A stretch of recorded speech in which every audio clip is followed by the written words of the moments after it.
my favorite host, NBA analyst, Bill Simmons, put it out there. There's some buzz. Lakers may trade Anthony Davis. And this just adds to the dismal season that is taking place for the Los Angeles Lakers. Dismal 2 years. And we've asked this question about Anthony Davis before. What is the way that this Lakers team gets right? We thought it was with the combination of LeBron and Anthony Davis, but have we hit the point where it's like the only trade we can make to legitimately get this team recharted is to actually make the big one? It feels like Russell Westbrook would be a lateral move. Anthony Davis, better, worse? At least it's a move that moves the arrow up or down. Yeah. Depends on what you're going to get for Anthony Davis is the big thing. If they're considering trading Anthony Davis, it all depends on what you're going to get for him. Don't sell him for 75 cents on the dollar. Don't sell him for 70 cents on the dollar. Just your better bet is just waiting it out and seeing if he develops into something similar to what you gave that giant contract for. Because even if you punt on this season and you keep LeBron and Anthony Davis, they have almost a max contract worth of space this offseason. Whether they use that on one big player or 3 or 4 players individually is another conversation that you might want to have next offseason with the Lakers. But don't trade Anthony Davis for less than a superstar package, even a star package. Don't trade Anthony Davis for less than that because you already have such an empty asset cupboard. There's no reason to continue selling low on assets and only lower the value potentially. Okay, so define superstar trade versus star trade versus selling low. Are you saying that they need players that will help the team now, or are you saying draft picks? Like, are we talking about similar to what they got when they traded away or when they got Anthony Davis? We're talking about all those draft picks and a few prospects. Can they even make that trade happen? Because I can't see we'll do that. I'm saying you get equivalent value to the Rudy Gobert trade. You get equivalent value to the Rudy Gobert trade if you're going to trade Anthony Davis. Now, maybe you get players that are worth first round picks. Like, for example, when we're talking about the Donovan Mitchell trade and we were talking about 8 first round picks worth of value.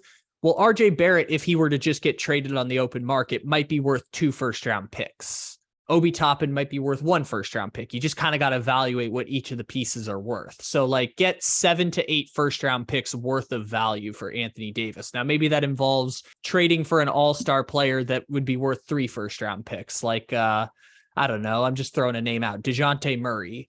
Like if that were part of the trade, that might be the equivalent of 3 first round picks, but you got to get value equal to what Minnesota got for Gobert if you're going to trade Anthony Davis. Maybe you just make another trade with the Washington Wizards, right? Get Kyle Kuzma back. That might be the answer they need. Yeah, I mean, I hear what you're saying. I guess the tough thing if you're the Lakers is if you are trading Anthony Davis, what future are you setting for LeBron? I know LeBron's there as long as he wants to be there, but at the same time, it's like, if we don't have Anthony Davis, we have Russell Westbrook that we just can't get rid of, and we have LeBron James, then we know that this team's not making the playoffs. LeBron's just sitting there. I feel as though if you're trading Anthony Davis, you almost have to trade everyone. Who else is left? Who else is left besides LeBron Anthony James? I'm saying LeBron just have to make that happen. And I know that if you talk to LeBron James, you would have to get him involved. There's no way that you're just trading LeBron to NBA Siberia. You would have to talk to LeBron James about wherever he gets traded to. But he just signed a 1-year extension. LeBron just signed the 1-year extension with the Lakers. He's got a full no trade clause. LeBron is there. The difference is, again, Westbrook is off the books after this year, and if they make some moves, they can get close to a max contract this offseason, so they can bring in another guy. Fun. You know, I feel like LeBron James wants to have fun too. But this is making your bed and sleeping in it at this point, because when they traded for Westbrook, they had no path out of Westbrook unless another team was willing to take him, like actually saw value in Westbrook, which I don't think any of us guessed 2 years ago. No one would have value for Westbrook, but it wasn't out of the realm of possibility. So we guessed that it was a bad fit. We all at least guessed that. But we knew it was going to be 2 years. Yeah, but anyone with even just casual basketball knowledge knew that Russell Westbrook on a LeBron James team just sounded weird, and it ended up being weird. And it just shocks me that LeBron James, someone with such a high basketball IQ, who obviously influenced that trade, didn't see it either. I mean, the thing with Westbrook is if they were going to trade Westbrook, even if, say, Westbrook had some value and they didn't have to attach picks, like say the trade was Westbrook for Buddy Hield and Miles Turner straight up, and you don't include the draft picks. Like if they didn't have to dump draft picks on Westbrook, they'd be selling low on whatever you think the value of Westbrook is, because they traded for him with the assumption that getting rid of all your players and picks that were left would be enough to put you over the top. And the fact that it didn't work didn't give them another chance. They gave up all their picks for Anthony Davis. They spent all their money on players around Anthony Davis. So then getting Westbrook was their last all-in move, because they traded all the last young pieces that they had, whether it be KCP or Kuzma. Like they went all in on that. They tried to trade a first round pick for Dennis Schroeder. That didn't work. Like they're just out of assets at this point. I think that's what makes it so much worse, right? The Russell Westbrook deal, that you also got rid of Kuzma in that trade. And not that Kuzma was great, and certainly there's frustrations to be had with Kyle Kuzma. But the fact is, at this point in his career, as crazy as it is to sound, Kyle Kuzma is a better player than Russell Westbrook. 100%. And Kuzma's averaging like 17 points a game this year over in Washington. He's not a bad player at all. He's another dude. But the thing is, the Westbrook trade has been so bad that he's barely even another dude. And then you talk about KCP. KCP was a needed piece on this roster. And then you take Russell Westbrook's money, and it means you can't afford Alex Caruso, all guys that this Lakers team needed desperately. You had a Caruso, you had a Kuzma, you thought you got a KCP. Maybe I don't think you're a championship team anymore. I could at least see you as top 5 team in the Western Conference. I mean, in a year that the Jazz are currently leading the Western Conference with an 8-3 record, and a year that is currently happening, if you told me that that roster construction happened, that at least you had Kuzma, Caruso back, and KCP with LeBron and AD doing their thing, then yes, they would have been a good team in the Western Conference. Not a great team, but it was a good team in the Western Conference. This whole not having those pieces and having Westbrook has just dragged down this team to a point that they're miserable. I mean, the Sacramento Kings are about as good as the Los Angeles Lakers. Yeah. How about that? Let's go. Sacramento. It's not even an 12th seed in the exaggeration. West, baby. Let's go. I know you sometimes think I exaggerate on some of these things, but that's not even a crazy exaggeration when you actually look at the state of both franchises. At least the Kings are kind of fun.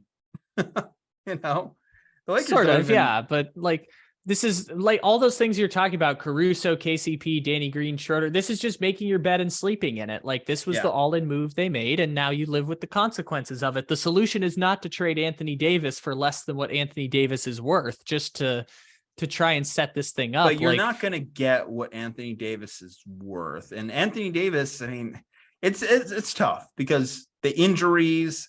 I know you can't project injuries, but I mean, with Anthony Davis, it's almost you don't project it, you just assure it that he's going to be injured at some point. The statistical decline is also concerning with Anthony Davis. I mean, his counting stats are all heading in a troubling direction. You look at the 3-point shooting, something that Anthony Davis used to pride himself in. I mean, at one point he was a 33% 3-point shooter. He's down to 23, and last year he was shooting 18%. But that's okay. Anthony Davis doesn't have to be a 3-point shooter. He blocks shots that are 14 and a half feet. He doesn't over the have rim. to be, but that was one of his biggest strengths when he was a dominant player. When they won the championship. Yes. When they won the championship, it was one of his strengths, but he doesn't need to be that. You don't have, he doesn't need to be. He needs to be if this team was to be a winner. Yeah, but they're not going to be winners. And this is the thing. Their best bet is to just don't quit on Anthony Davis. Like there is no scenario where you give up on Anthony Davis at this point, because even if his value keeps going down, betting on the upside is a better idea. How do you play out? Like what's the out here? As long as it takes, like you've got to bet on that until you find a better alternative, which is probably signing another player in free agency, or a trade offer comes along that you can't refuse, which you just got to bet on rehabbing his ability, because the alternative is to just give up and accept mediocrity. Kyrie Irving is the only team that was in on the offseason. You're just going to burn it down. Why not? Look, I mean, the Lakers, like I said, the Lakers can get a max contract this offseason. I know Draymond Green wants to go there. That doesn't fix all their problems, but it doesn't fix any of their problems. You're going to bring another guy who can't shoot. What is this team? I mean, but then you can spend your money on other players. Like Draymond Green's not going to get a max contract, so you can spend your money on shooters and actually build a roster that actually has a chance to make the 8th seed in the West. LeBron's not the same player he once was. Anthony Davis isn't the same player he once was. This is what making your bed and sleeping in it and looks like. The reason it's this bad is because they're diminished players. It's not just Westbrook. Westbrook, as rough as this has been, Westbrook is not capable of tanking that team this way without the diminished play of LeBron and Anthony Davis. And that's Rob just Pelinka need to go? Is that the next move that happens? it doesn't matter. LeBron's making the calls anyways. I know it doesn't matter, but you're still bringing in guys like Lonnie Walker and Juan Toscano Anderson, and these guys are playing significant minutes for you. And these are decisions that Pelinka is making. At least he's signing the contracts. I don't know. Was LeBron James in the film room saying, "I need Lonnie Walker"? But like LeBron's the one who controls the big moves, and the rest is whatever. Like, well, the big moves are what killed them. That's the thing. Yeah, I know. And this is making your bed and sleeping in it. There is no out at this point. Trading Anthony Davis is not a fix. Trading Anthony Davis is giving up. And also it's a terrible idea because Anthony Davis's value might get lower. That risk is better than trading him where you are now. It's better to risk him getting less value while playing the upside of him getting better, because trading him now, you just give up while he's low. And if you give up while he's low, sure, he can get lower. But giving up at this point is just going to be you get less than what he's worth, and then you're stuck in mediocrity with no escape. The only way you're going to get more, or what you consider at value for Anthony Davis, is if he finally breaks out of whatever extended slump he's in and starts playing up to his ability. And I just don't know if he has the ability to play up to 2020 bubble Anthony Davis anymore. Yes, you are correct. And the Lakers are better off betting on that possibility right now than they are of dumping him and giving it up. They are better off betting on that possibility or waiting for a dumb team to give them a Rudy Gobert trade offer. They are better off playing that game of hoping that that's and working to get him healthy and developing him back and working on his confidence. That's the better course of action than selling low. But it's not necessarily all about can they bring in another star. Sometimes it's also about can they construct a better team. And you don't necessarily need a big 3 or big 2 anymore in the modern NBA, I think, to win a championship or build a team that could make a significant playoff run. You just need a well-constructed team. I mean, again, going back to the Utah Jazz, what they're doing, it's because they just happen to build a roster that works off of each other and works into each other's skill sets. LeBron James, we know what LeBron James' skill set is. It requires shooters. And if you could trade Anthony Davis, you told me you were able to get at least 1 to 2 to 3 guys, maybe you get some draft picks too, that can shoot. Then it's like that might actually just fix the needs. And yes, you're giving up Anthony Davis, but you're also bringing in guys that fit better to what you need to do to win actual basketball games. Yeah, I think that most of the picks are gone at this point. They have to give up one more pick to the Pelicans after this year, and there's a pick swap situation, but they'll get their picks back 3 of the next 4 years after this year. So I guess that's something to be like, if they're going to tear it down, at least that's something you can point to of like, they're at least going to have their own picks for most of these years. Anthony Davis for Kevin Durant, AD for KD. Oh, no, they should do that. If they can get that, they should that would be Brooklyn selling low if they made that move. I mean, we just need to just get rid of everyone's problems. It's like my Aaron Rodgers for Russell Wilson trade. Just swap problems and get it over with. Yeah, I don't know. Like if you could get like DeAndre Ayton plus a bunch of picks, I mean, sure, that'll be something to build off of, but like it's not solving the issue of the Lakers being good. It's just building towards something new. Trading Anthony Davis, again, if you get a great offer and you get an offer you can't refuse equal to the Gobert trade, you take it. But if you can't get that, which I don't think they'll get, maybe someone's stupid enough to give up that much for Anthony Davis, and then they'll bet on the upside with no out, the same spot the Lakers are in right now. But if someone's willing to give you a Godfather offer, you take it. But if not, then just hold on to him. Like set a very high price. And if that price is met, trade him. And if not, then just work on trying to build him back up. Because otherwise you're just giving up. And if you sell him for 70% of what he's worth, you only have 70% to work with. And you're just falling behind in the competitive edge of the rest of the league, basically. So if you do trade Anthony Davis, You still keep LeBron James, you're saying. Just get a final answer on that one. You don't have a choice. LeBron's there for 2 seasons. You don't have a Okay. choice. He's there for the next 2 years. Lakers fans, if you're hanging around and wallowing in misery, we'd like to hear your thoughts. Take a seat on our couch, sit on that therapy chair, and unload in the comments section. Leave a like on the video, follow the Slump Buster on all our social media, subscribe, all that good stuff. From Ju-Ju, from Kyle, stay safe, happy, and healthy, and we'll see you on the next one.